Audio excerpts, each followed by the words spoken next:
I feel that deciding to come to the University of South Dakota has been one of the best decisions I've made in my life. I've been involved in all kinds of opportunities here, developed all kinds of skills, and that has made the foundation for me to make the next step in my life and my career, and now I have all kinds of opportunities that I never would have had if I didn't come here and experience all those things. One thing that really surprised me about the University of South Dakota was that I never thought I would go to an in-state institution and see more of the world than I ever could have seen had I chose an Ivy League school or a school on the East Coast. A faculty member here at the U that's really taking an interest in my education is Dr. Barry Timms in the medical school. He's provided me with research experience that normally would probably be at a graduate level. I've had an opportunity to do research studying prostate cells and the changes that they undergo after soybean compound treatment. Dr. Timms is not only interested in me educationally, but on a personal level. He really cares about where I'm going, where I'm headed, what kind of experience that I'm going to get out of his teaching to me. One of the really great things about the University of South Dakota is how the faculty and the different departments are really connected to places outside of the state. So your experiences aren't just limited to what is in the immediate area. For example, the chair of the political science department knew someone who worked in the Centers for Disease Control and Prevention in Atlanta, which is where I ultimately want to end up, and they decided that it would be okay if I went and I interned there at the CDC, which is something an undergraduate had never done before. I was doing research at the USD School of Medicine, and I had the opportunity to work with Dr. Kathy Eister, and it's been really fun and interesting, the progression of our relationship. It started off as me as the intimidated undergraduate student, and she as the accomplished faculty member.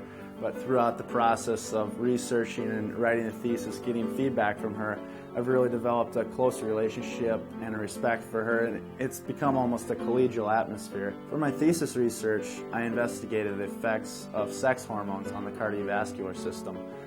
This research has broad implications in why premenopausal women don't get cardiovascular disease as early as men do, and it also has implications in the field of hormone replacement therapy. Dr. Stanley May has been my mentor in the chemistry department in addition to being my research and my thesis advisor.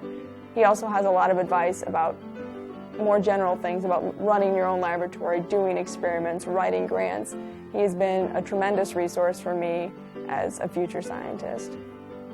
What I've learned from working with Dr. May in his laboratory is not specifically what we've learned about the rate constants of lanthanide luminescence, but rather about the scientific process. I can take what I've learned from his laboratory and apply it to future research projects that I want to be involved in. Well, I've developed a fairly close relationship with Dr. Tina Keller, who is my physics professor. And she's an awesome physics professor, and she made me love physics, and she was always there whenever I had any questions for physics. But our relationship goes beyond that. I play basketball with her at the Dome 2 times a week. She's concerned about me as a person, the next step in my career. It's awesome to have faculty, people that I really look up to, that really show the concern for me as a person, not just me as a student. My advisor, Dr. Karen Olmsted, has been one of the most influential people in my life. It started out simply as a professional relationship, her helping me choose my classes, maybe meeting once or twice a semester, the first semester. But since then, it's become so much more. The Cotton Park Prairie Project introduced me to so many avenues of public policy and politics that I really became interested in them. And so my first summer after my freshman year, I decided to take part in a London British politics course in England. And this really introduced me to avenues of political science that I hadn't thought about before, and it made me realize that a political science degree could really springboard me into a position where I could become a change agent. There are several reasons why going to the University of South Dakota I think was absolutely invaluable and why I got into Princeton and also why I did well. The first reason simply is that here at the University of South Dakota I was able to take many honors program classes, many classes that were very difficult, and had a lot of individual attention from professors. So there was no opportunity to not do your best.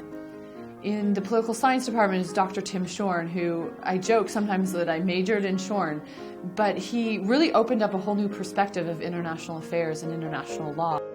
It's an option here at the U to live together as freshmen if you're an honors student on what's called the honors floor, and I had the opportunity to do that as a freshman. It really was an exciting experience with people like yourself and with the same classes as you have. I remember doing some homework problems in the lounge on our floor just because of the fact that we were honors students and had that access to each other right away. I really like the honors program classes because they're a lot different than the traditional science classes that I've been taking. They're a smaller class size. I got to associate with a different student population than I did in my other classes, and we really delve deeply into some more social issues than I would in my science classes. For example, I took a seminar on forgiveness, one of the best seminars I've ever taken in my life, and it was interesting that when I'm doing some of my medical school interviews, I found out that the people that are on the admissions committee are really interested in this, and one of my interviews, an hour interview, consisted of a half an hour talking about my forgiveness seminar. Doing an honors thesis has given me the confidence and self-assurance as I'm looking at graduate programs to know that I can succeed in those graduate programs, that my undergraduate experience has well prepared me for my future academic endeavors. I plan on moving to Vietnam, where I'll be teaching, but also conducting research on agriculture at one of their premier agriculture universities in the South. But that is sort of a stepping stone. Long term, I'm interested in working in agriculture, rural development, rural policy generally, and in the United States. I found that my experience here at the University of South Dakota really has been a launching pad for the next step in my career, which is medical school. I've had the opportunity to interview at some of the most prestigious schools in the nation. I mean, one weekend I was out at Harvard and Johns Hopkins. The other weekend I was out at University of California, San Francisco. We had Dartmouth, Michigan, Vanderbilt, all kinds of places. And I've really found that my experiences here have really given me kind of a diversity card that might help me get into these schools where someone else might not. If you would have told me 4 years ago that I would be offered full ride scholarships for double doctorates at Cornell University or the University of California, Davis, I would have laughed in your face. It's so exciting to be in a position where I can make these decisions. I'm not waiting to hear, did I get in? I'm thinking, whose offer is better? And I'm so excited to see what this next year holds for me.